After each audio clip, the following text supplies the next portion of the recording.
चल रहा था। क्वेश्चन में ये कहा गया था कि एक सर्कल है C1, एक सर्कल है C2, दोनों एक दूसरे को इंटरसेक्ट करते हैं x और y पे, ठीक।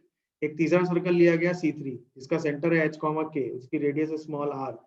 C3 जो है वो उसका सेंटर C1 और C2 को मिलाने वाली लाइन पे है, और वो C1 और C2 सर्कल C3 के अंदर है, और जो C3 सर्कल है वो C1 को M पे, C2 को एंड पे टच करता है।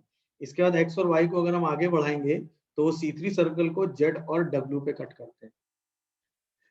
ओके है यहाँ तक? बोलिए हाँ या ना। अब जरा ध्यान से एनालिसिस उठाइएगा। इस सर्कल की रेडियस कितनी है C1 की? बोलो 3। उसका मतलब इस, अब ध्यान से सुनना, ये पूरी लेंथ कितनी होगी? 3। इस लेंथ में किसी को कोई डाउट हो तो बताओ। सर C1 पॉइंट C2 के बाहर होगा। अब वो कहाँ होगा ये हमें नहीं पता, ये लेंथ कितनी होगी ये बताओ, मुद्दे की बात। वो ज्योमेट्री के चक्कर में मत पड़ो, अभी कहाँ होगा उससे हमारा कंसर्न नहीं। ये समझ में आया कि नहीं? होगी 3, गुड। ये वाली लेंथ कितनी होगी ये बताओ? 4 होगी 4 की नहीं? Yes sir. अच्छा, ये पूरा डायमीटर होगा कि नहीं? Yes sir. यस पूरी सर। लेंथ कितनी होगी? मीटर। डायमीटर मतलब 2r। अरे यस सर। डायमीटर मतलब Yes, 2r sir. होगा कि नहीं? बोलो, ये यहाँ तक कोई कंफ्यूजन हो तो बताओ। No sir. यहाँ तक ओके हैं सब लोग कि नहीं? Yes sir. अब आपसे ये कहा गया है कि C3 and C1 touches each other externally. बोलो yes sir. Touches each other externally. ये बात सबको समझ में आ रही है? बताओ।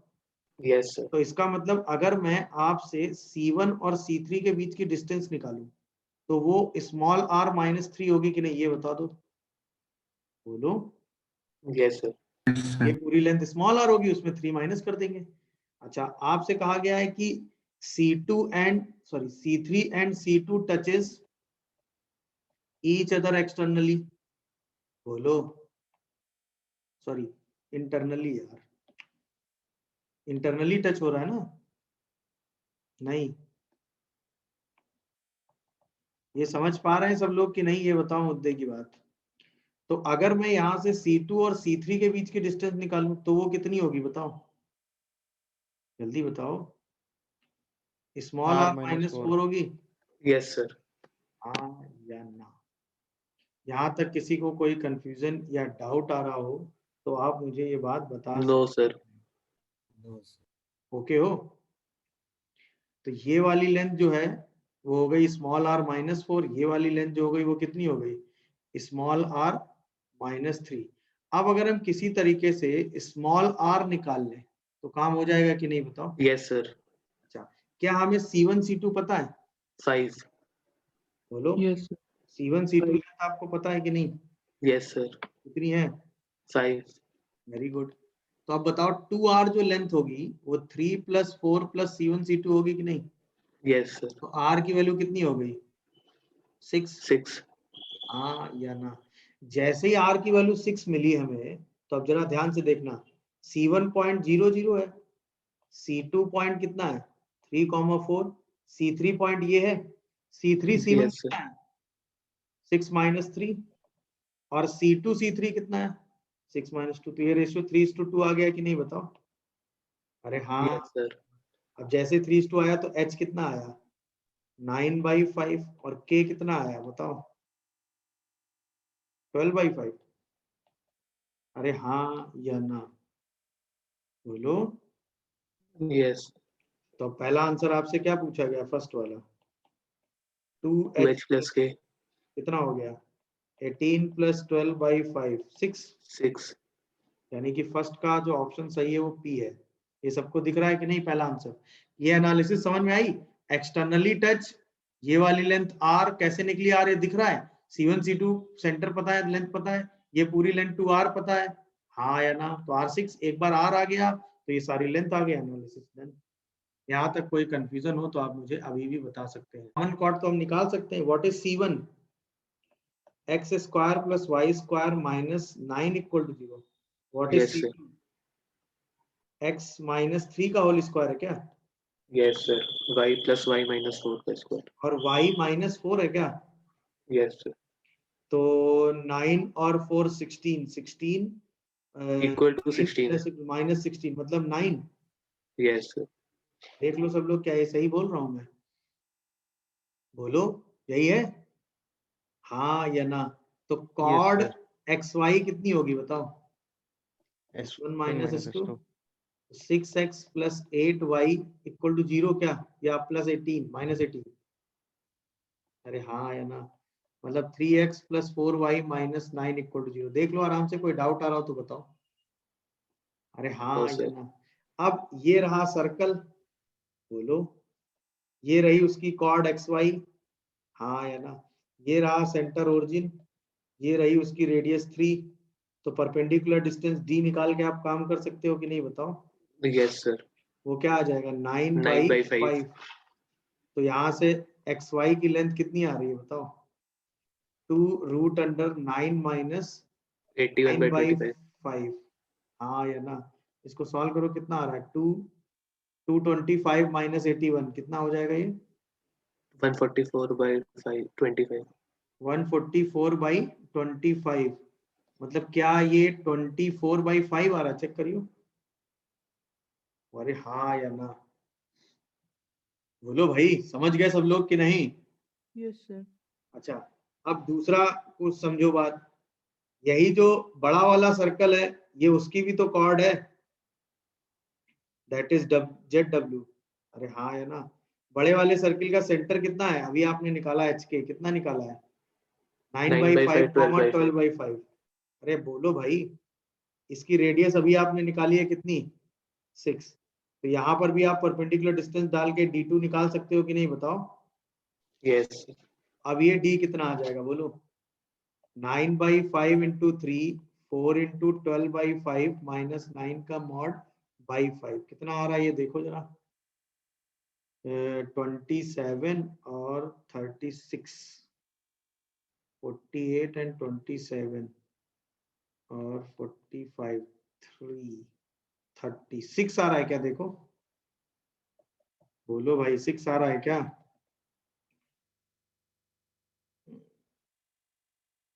हम्म, 6 ही आ जा रहा है क्या ये परपेंडिकुलर डिस्टेंस?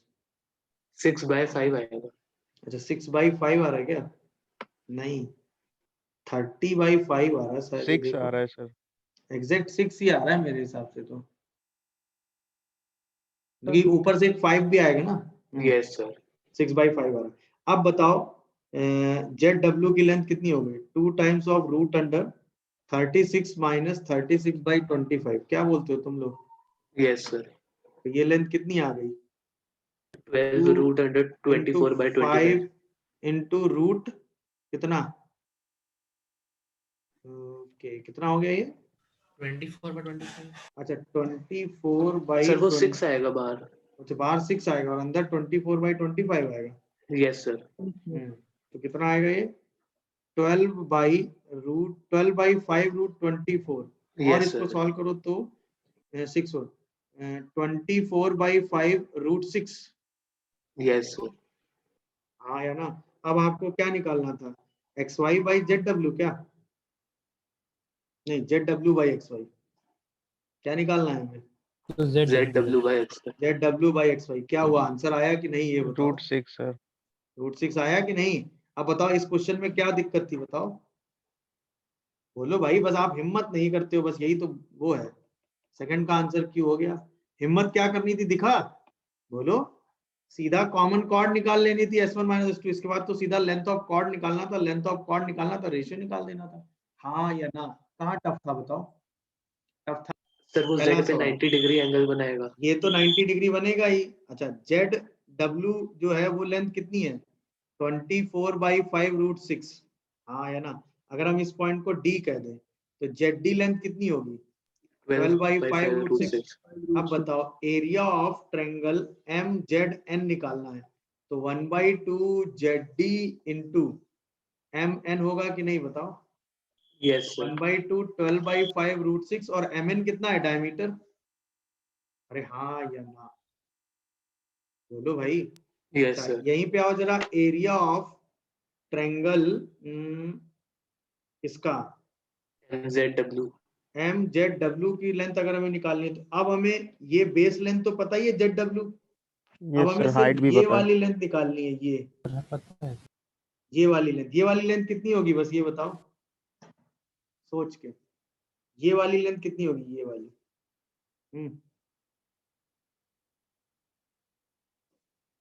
बोलो जल्दी से, एमडी कितनी होगी, एमडी क्या MD M C one plus C one D होगी, बस ये बताओ। Yes, sir. अच्छा एम सी वन कितना है, 3 है। अच्छा सी वन डी ये वाली लेंथ है कि नहीं, सोचो। अरे हाँ Yes, sir. सी वन डी ये वाली लेंथ है कितनी, 9/5. 9/5, तो ये लेंथ कितनी आ गई, आया कि नहीं बताओ। अब Yes, इसका sir. एरिया कितना होगा, 1/2 M D into Z W, तो इसका मतलब 1/2 24/5 इंटू 12/5√6, बस इन्हीं दोनों को क्या कर दो, डिवाइड कर दो। मैंने इसीलिए इनको मल्टीप्लाई करने में टाइम वेस्ट नहीं किया, दिखा आपको कि नहीं बताओ। मैंने इसीलिए इनको मल्टीप्लाई करने में अपना टाइम वेस्ट नहीं किया, दिखा आपको कि नहीं बताओ। Yes, sir. क्योंकि उसकी जरूरत नहीं है ना, क्योंकि सब कुछ सिमेट्रिसिटी में और सब कुछ क्या हो रहा होगा, कैंसिल। दिख रहा है कि नहीं बताओ। 5/2 हुआ कि नहीं है कोई ऑप्शन क्या, 5/4 है यार, कुछ 2 रह गया क्या कहीं पे, देखो।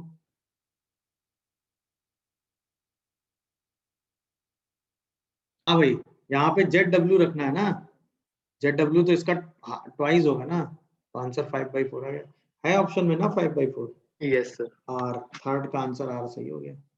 अब बताओ इस थर्ड वाले क्वेश्चन में आपने ऐसी कौन सी चीज लगाई जो आपने अभी तक पढ़ी नहीं है, जल्द ईमानदारी से बताना, ऐसा तो कुछ नहीं किया ना, बताओ। अब देखिए आप कहाँ कहाँ इसमें फंस गए हो, देखो पहले तो सर्कल था x² + y² = 3, एक पैराबोला था x² = 2y, इन दोनों को सॉल्व करना था, तो y² + 2y - 3 = 0 कर लो, है कि नहीं। तो क्या यहाँ से y निकल रहा है, ये बताओ, y² + 3y - y - 3, तो y कॉमन करोगे तो एक y + 3 बचेगा, माइनस y + 3 = 0, तो y की वैल्यू 1 और -3 आ रही है, देखो। तो y की वैल्यू -3 ले नहीं सकते क्योंकि y निगेटिव नहीं हो सकता, दिखा। Yes, sir. तो सिर्फ y की वैल्यू क्या लोगे, 1, और जब y 1 होगा तो x क्या आएगा, √2, देखो भाई। Yes, sir. तो इसका मतलब पॉइंट p कितना आ गया, √2, 1. √2, 1, यहाँ तक ओके हो। अच्छा अब हमें चाहिए टेंजेंट, किस पर, अगले स्टेप में टेंजेंट ऑफ, पहले इंफॉर्मेशन से सिर्फ पॉइंट पी निकालना था, डन। अगली information tangent of circle C1 एट पॉइंट पी, तो टेंजेंट की इक्वेशन क्या होगी, P1 point on the circle है कि नहीं, बोलो। P1 point on the circle है तो वो √2x + y = 3 होगी कि नहीं टेंजेंट, हाँ या ना। अब Yes, ये sir. जो टेंजेंट है वो दो सर्कल की टेंजेंट है, ये जो टेंजेंट है वो दो सर्कल C2 और C3 की टेंजेंट है, वो भी R2 और R3 पॉइंट पे। C2 और C3 दोनों की रेडियस है सेम, हाँ या ना। और Yes, sir. दोनों का जो सेंटर है वो है Q2 और Q3 और वो y एक्सिस पे है। अब एनालिसिस स्टार्ट होती है यहाँ से। अब हम इसकी बनाएंगे ज्योमेट्री, देखो ज्योमेट्री वाइज क्या है कि y एक्सिस है कि नहीं, y एक्सिस पे दो सर्कल है, एक ये Q1 मतलब ये Q, दोनों की रेडियस है सेम। अब वो कहाँ है कहाँ नहीं है हमारा कंसर्न नहीं है ना, क्या कहते हो तुम लोग। तो इसका सेंटर और इसका सेंटर ये कुछ ऐसा एनालिसिस है, ये Q2 कह दो और ये कह दो Q3, हाँ या ना। दोनों की रेडियस है सेम, बोलो भाई, दोनों की रेडियस क्या है, सेम है। और जो लाइन है वो दोनों को टच कर रही है कहाँ पे, बोलो भाई, दोनों की सेम रेडियस है, लाइन दोनों को कहाँ टच कर रही है, R1, R2. R1 और R2 पे ऐसे कुछ टच कर रही है लाइन, है कि नहीं, बोलो भाई। Yes, sir. एक को टच कर रही है कहाँ, R1 पे, एक को टच कर रही है कहाँ, R2 पे।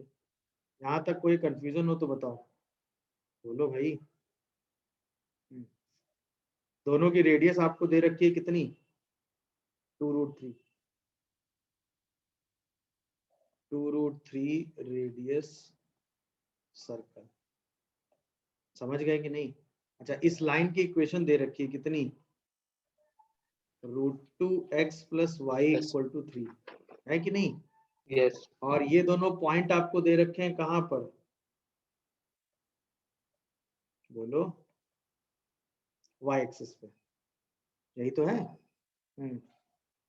दोनों की रेडियस दे रखी है, दोनों पॉइंट y एक्सिस पे दे रखे हैं, और ये लाइन इसकी टेंजेंट है। तो आपको पहला सवाल तो Q2 और Q3 बताना है कितना है, मेरा पहला सवाल तो यही है कि नहीं? और दोनों के सेंटर Q2 और Q3 कितना है हमें ये बताना है, और दोनों का सेंटर Q2 Q3 है, Q2 Q3 y एक्सिस पे, और R2 R3 बताना है, फिर O R1 R2 का एरिया निकालना, और P Q2 Q3 का एरिया निकालना है। ये है सिचुएशन। और P पॉइंट पे वो सर्कल की टेंजेंट है, सर्कल की रेडियस है √3, सर्कल का सेंटर है ओरिजिन। तो Q2 और Q3 आपको निकालना है। सही है ना? बोलिए भाई, स्टार्ट करें? Yes. अब ध्यान से Yes. ऑब्जर्व करिएगा। सपोज हमने कहा ये एक सर्कल है, ठीक, जिसकी रेडियस वो 0, λ है, ठीक। ये लाइन उसकी टेंजेंट है, जिसकी इक्वेशन है √2x + y = 3। M I correct or not, ये बताना। यहाँ से इस पे Yes, अगर sir. हम परपेंडिकुलर ड्रॉप करेंगे तो ये लेंथ 2√3 होगी कि नहीं? Yes, sir. परपेंडिकुलर ड्रॉप करो तो λ - 3 का mod divided by √3. b is equal to 2√3 होगा। Yes, sir. यानी कि λ - 3 का मॉड इज इक्वल टू कितना होगा? Plus 6. 6 होगा कि नहीं होगा?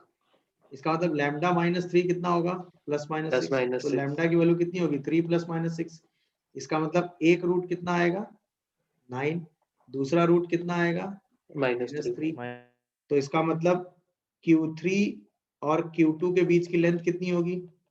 λ1 - λ2, क्या है लेंथ? 12 होगी, हाँ या ना? बोलो भाई। सॉरी, पढ़ रहा है वो भाई। सिंपल सी बात है कि ये एक डायरेक्ट कॉमन टेंजेंट है कि नहीं? बोलो।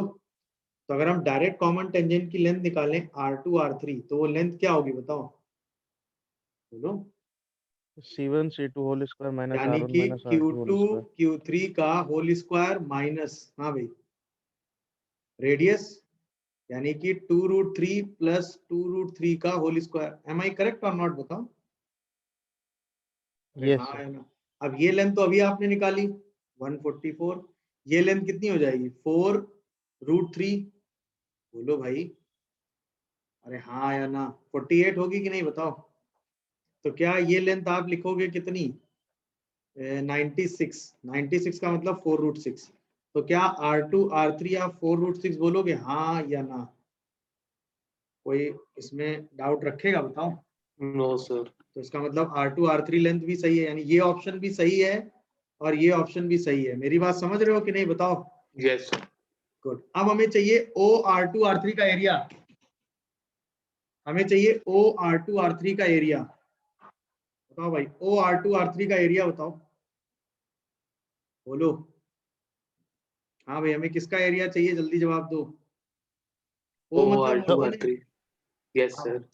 तो O R2 R3 अगर आप ट्रायंगल लो, O R2 R3, तो क्या इसके लिए आपको R2 और R3 निकालने की जरूरत है? No, sir. अगर हम ये परपेंडिकुलर डिस्टेंस निकाल लें तो हमारा काम हो जाएगा? बोलो। Yes, sir. Yes, sir. अच्छा, R2 R3 की इक्वेशन क्या है? √2x + y = 3.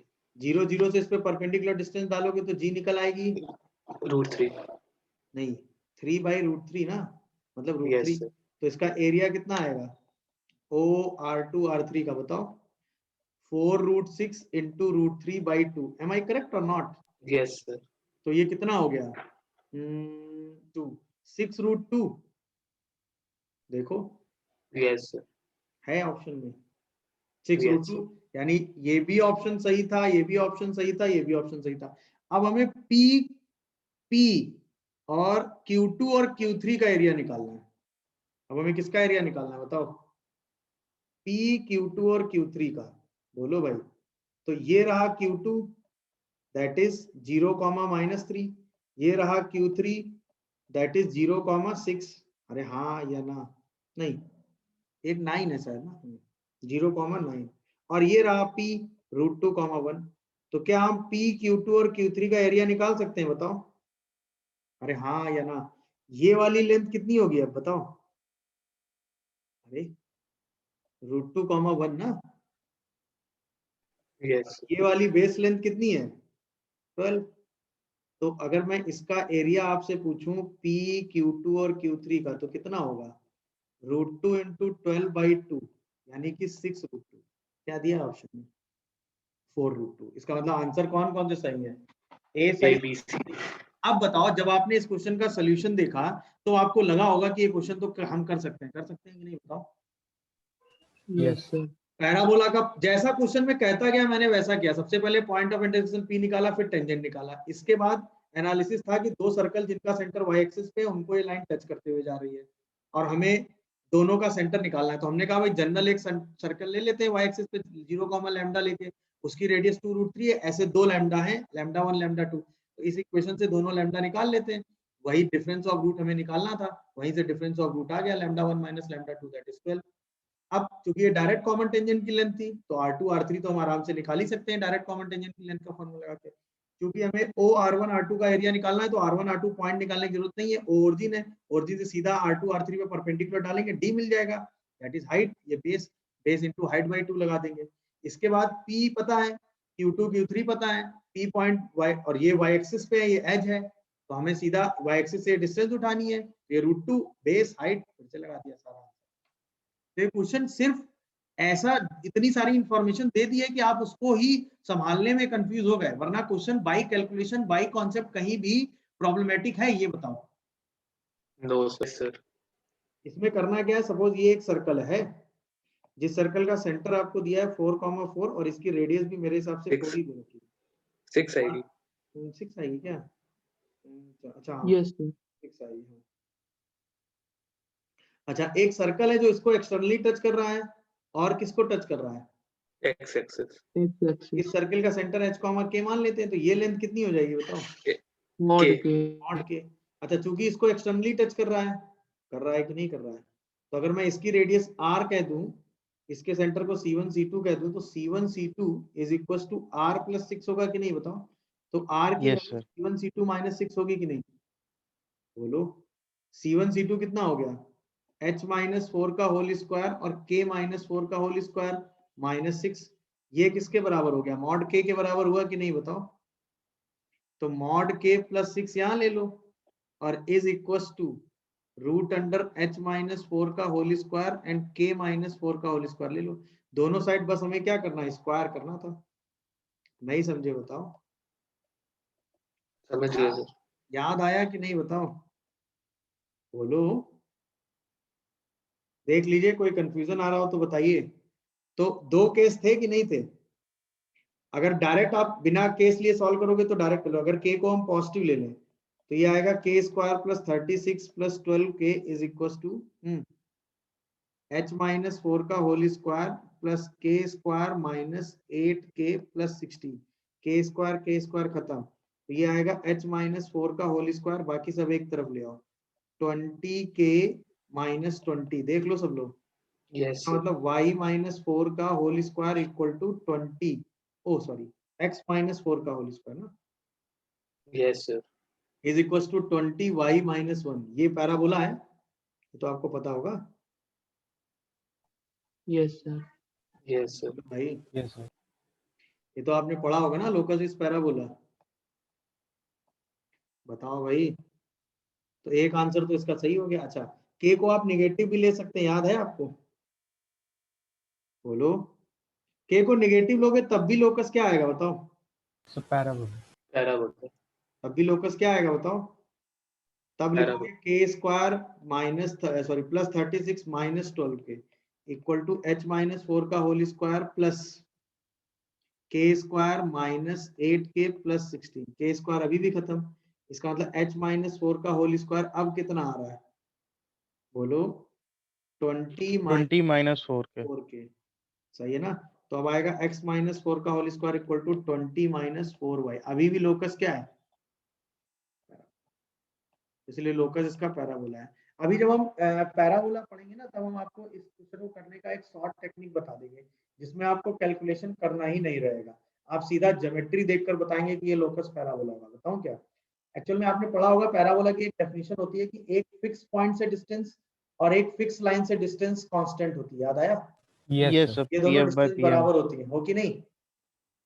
अब सोचो, अगर ये r है तो ये भी r होगा, हाँ या ना।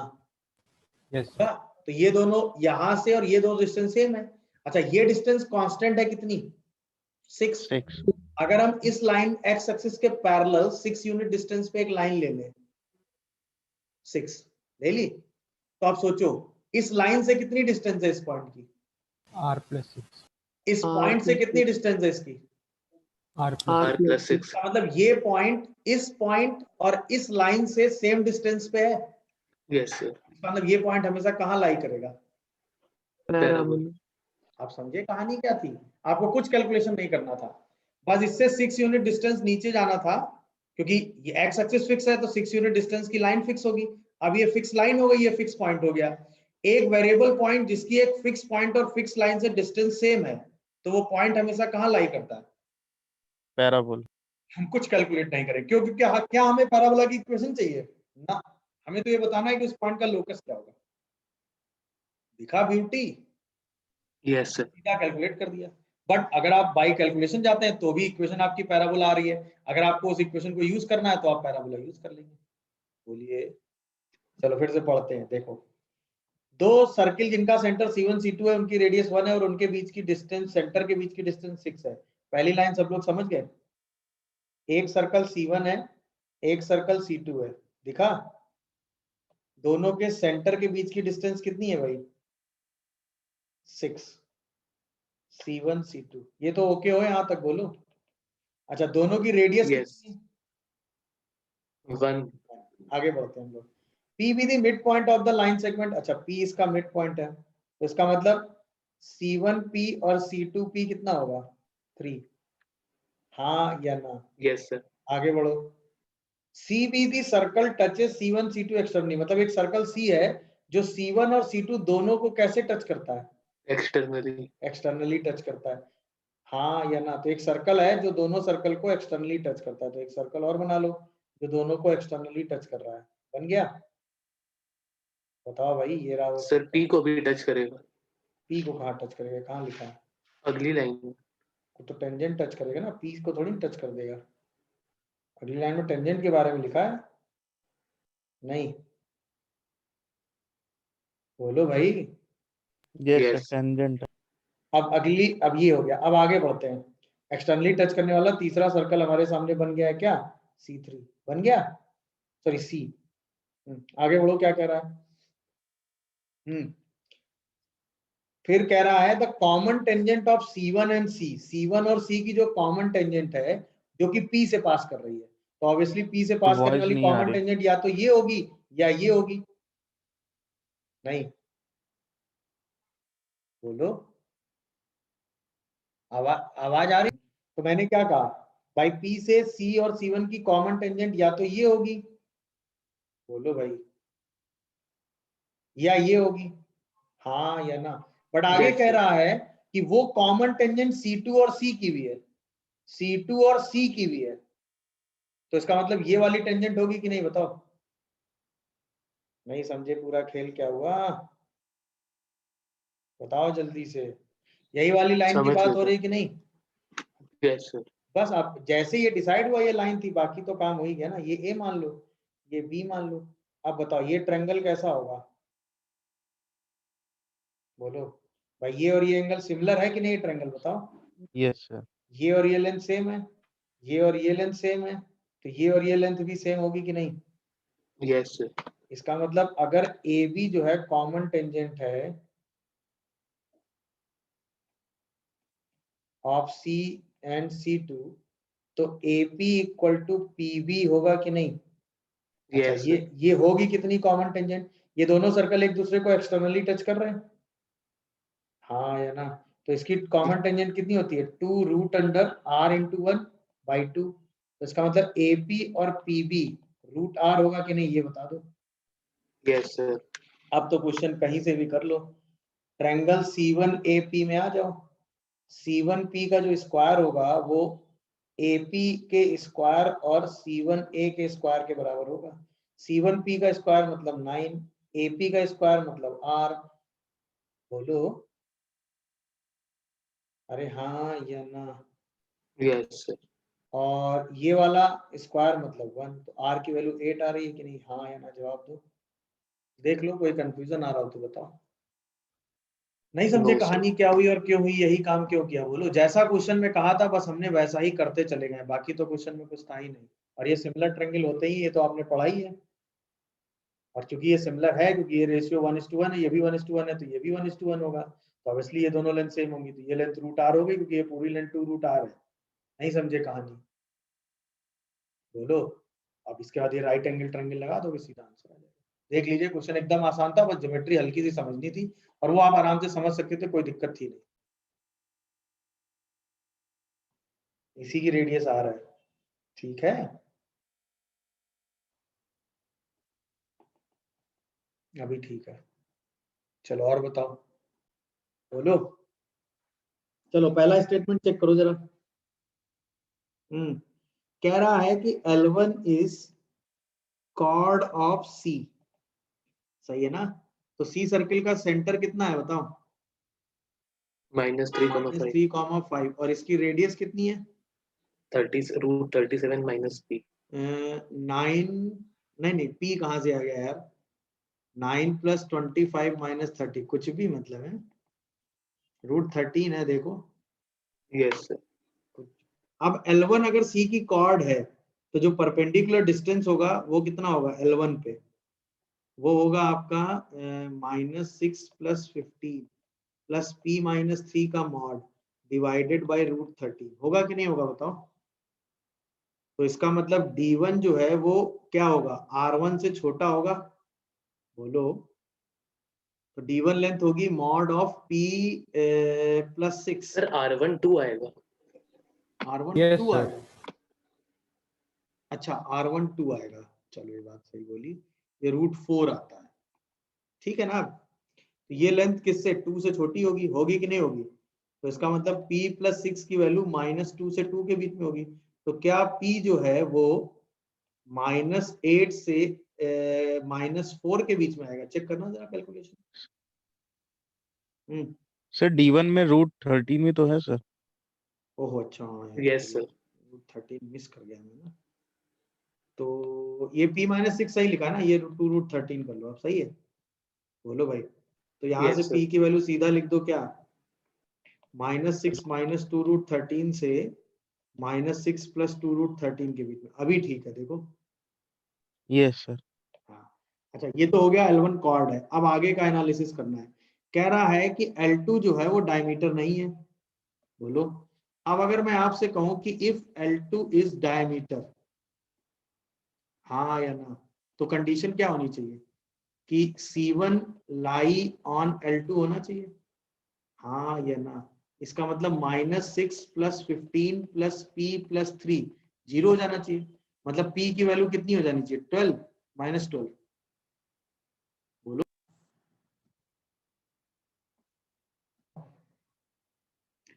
कितना आ रहा है भाई? 18 - 6 -12 आ रहा है क्या? चेक करो। बोलो भाई। Yes sir. अब क्या P -12 हो सकता है? भाई P तो फिक्स है ना? यस सर, यस नहीं सर। हो। नहीं हो सकता ना? Yes sir. तो इसका मतलब but P is not equal to -12 because of this. तो इसका मतलब अगर L1 कॉर्ड है तो L2 जो है वो कभी डायमीटर नहीं हो सकता। इज ट्रू और फॉल्स? Sir true. ट्रू। तो स्टेटमेंट 1 ट्रू हुआ कि नहीं बताओ? बोलो। अरे हाँ यस या सर। ना? अब स्टेटमेंट 2 चेक करो जल्दी से, चेक करो। कह रहा है कि L1 is diameter of C। तो अगर L1 डायमीटर है तो इसका मतलब सर सेटिस्फाई करा -6 देंगे। + 15 + P - 3 0 होगा कि नहीं होगा? इसका मतलब P की वैल्यू -6 होगी। बोलो। Yes, sir. कह रहा है कि then L2 is not a chord of circle. अच्छा, अब अगर L2 कॉर्ड होगी तो कंडीशन निकालनी पड़ेगी कि नहीं? बोलो। Yes, sir. तो कंडीशन अभी आप कहेंगे कि P+12 का जो मॉड होगा डिवाइडेड बाई रूट कितना 13, ये किससे छोटा होगा? Yes, sir. इससे। तो अब जो P+12 का मॉड होगा वो 2√13 से छोटा होगा, यानी अब जो P है वो कहां से कहां लाई करेगा बताओ? -12 माइनस 2√3 से -12 प्लस 2√3 के बीच में लाई करेगा, हाँ या ना? अब बताओ Yes, sir. क्या इसमें P इक्वल टू -6 पॉसिबल है? No, sir. बोलो भाई। डायमीटर होने के लिए P-6 फिक्स होगा, और अगर P-6 होगा, अगर P-6 होगा तो ये लेंथ कभी 2 से छोटी आएगी ही नहीं। आएगी बताओ? No sir. तो इसका मतलब L2 जो लाइन है वो कभी कॉर्ड हो सकती है बताओ? No sir. No, sir. यानी L2 is not a chord of circle C। तो स्टेटमेंट 2 भी कैसा है? Sir, true है। बताओ, अरे बताओ भाई। Yes root sir. 13 की वैल्यू रफली अगर निकालोगे तो वो 3 पॉइंट समथिंग से ग्रेटर होती है कि नहीं? अरे हाँ या ना? तो 2√13 करोगे तो वो 6 से ग्रेटर आ जाएगा कि नहीं? -12 करोगे तो -6 तो आ ही जाएगा ना इसमें, बताओ भाई। Yes, sir. तो इसका मतलब -6 पॉसिबल है ना, तो ये स्टेटमेंट फॉल्स हो गया। हो गया कि नहीं false? First is true, second is false. समझ गए कि नहीं? बस जैसा कहा गया था वैसा चेक कर लेना था। बोलो। अच्छा, अगर इसको ऐसे नहीं करते, मान लो ये तो हमने चेक करने का तरीका आपको समझाया, अब हम कहते हैं कि नहीं, हमें सिर्फ ये चेक करना है कि L2 कॉर्ड है या नहीं। P इक्वल टू -6 होने पर L2 कॉर्ड है या नहीं, यही तो चेक करना है, बताओ। तो हम सिंपल ये काम करते ही नहीं, क्योंकि इस काम में फालतू का कंफ्यूजन हुआ कि नहीं ये बताओ। तो हम क्या Yes, करते हैं, sir. ये सब हटा देते हैं। ठीक है, हमें बस ये चेक करना है कि P इक्वल टू -6 पॉसिबल है या नहीं, बताओ। तो P इक्वल टू लेट, हम क्या करते, P को -6 ले लेते, अब L2 लाइन की इक्वेशन लिख लेते। तो जैसे हम P को -6 लेते, L2 लाइन क्या आ जाती? 2x + 3y - 6 + 3 = 0। मतलब 2x + 3y - 3 = 0 आता कि नहीं? अब हम चेक करते कि L2 is chord of circle C। मेरी बात समझ रहे हो कि नहीं? तो सर्किल के सेंटर से इस पे परपेंडिकुलर डालते। सर्किल का सेंटर कितना था? -3, 5। बोलो। अरे हाँ या ना? बाई कितना करते? रूट 13। Yes sir. अच्छा, ये कितना आ जाता? ये कितना आ जाता? 6/√13। 6/√13 आता। और ये वैल्यू क्या 2 से 1 से ग्रेटर हो जाती? 2 से नहीं, छोटी हो जाती ना। Yes sir. इसका मतलब ये कॉर्ड बन जाती कि नहीं? अरे हाँ या ना? बोलो। Yes sir. बस, आप समझ गए मेरी बात कि नहीं? मुद्दे की बात पूरी समझे कि नहीं? तो इसका मतलब इस कंडीशन को यूज करते हुए हमने चेक कर लिया। तो स्टेटमेंट कैसे चेक होते हैं? जैसा स्टेटमेंट लिखा है उसको स्टेप बाय स्टेप वैसे ही चेक करो। जैसे पहला स्टेटमेंट हमने कैसे चेक किया? L1 is chord of circle C। तो हमने कहा भाई L1 C की कॉर्ड है, तो P में कंडीशन आ गई। अब ये कंडीशन L2 डायमीटर होने पर जो P की वैल्यू आनी चाहिए वो इसी कंडीशन पे सेटिस्फाई करनी चाहिए, बट नहीं कर रही। इसका मतलब नॉट वाला पार्ट ट्रू हो गया। इसके बाद हमने कहा L1 इज डायमीटर, तो P सिर्फ -6 हो सकता है। अब हमने P को -6 ले लिया और कंडीशन चेक की, तो L2 कॉर्ड आ गई। इसका मतलब जब L1 डायमीटर है तो L2 कॉर्ड है। इसका मतलब ये स्टेटमेंट नॉट वाला फॉल्स हो गया। अब कहानी समझ में आई? बोलो भाई।